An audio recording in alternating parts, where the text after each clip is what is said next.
Ma foi, je m'appelle Jean-Jacques Baronnier, je suis maçon, j'ai 54 ans.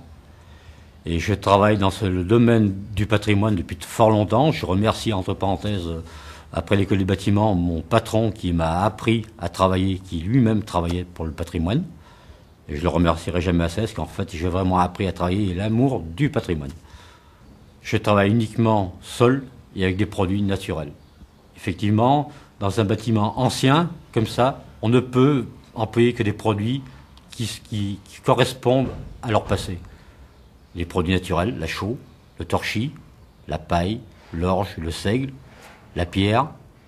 Alors voilà des produits qui méritent vraiment un amour, puisque en fait on travaille avec le passé.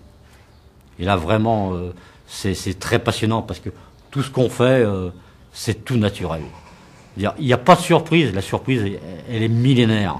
Donc maintenant, quand on travaille avec ça, on travaille avec son cœur.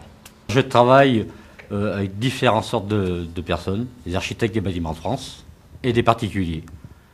Mais dans tous les deux cas, c'est des gens qui sont passionnés. Et ce que je cherche avant toute chose, c'est que pour le particulier, c'est d'éviter que leur rêve se transforme en cauchemar. Donc en fait, j'essaye d'être à leur écoute. Hein, c'est pas de leur forcer la main, c'est de leur faire voir le passé. Voilà, et de travailler avec eux en harmonie. Il faut s'imprégner du site. Il faut avoir une âme comme un buvard. C'est-à-dire qu'il faut vraiment tout observer, toujours observer. Ne jamais commencer un travail sans une observation complète. Déjà se reporter au support. Et on va adapter la chaux à son support. On emploie des adjuvants naturels, tels que le savon.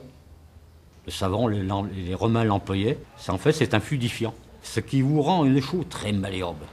Le miel était aussi, on va dire, un accélérateur de prise. Vous avez l'huile d'olive qui était employée, l'huile de lin. Il y avait d'autres produits qui étaient mélangés, la pousse de l'âne, le blanc d'œuf et le jaune d'œuf. Ils servaient aussi comme fixateur, une sorte de caséine, pour les badigeons. Il faut savoir que les Romains employaient même l'urine, qui elle était un retardateur. Vous savez, la satisfaction de voir les yeux du client qui brillent de satisfaction, parce qu'en fait, il a obtenu le résultat qu'il espérait.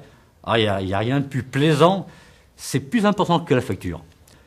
Et puis, vraiment, ça se voit, parce que ils ont ça dans leur trip aussi, parce que souvent, ces gens-là, ils ont une grosse passion aussi, souvent. Et donc, quand vous leur donnez un résultat qui est fini, qui a le respect d'autrefois, eh bien pour eux, c'est vraiment, ils n'ont pas l'impression d'avoir payé quelque chose. Ils ont obtenu un cadeau. C'est un peu un cadeau pour eux.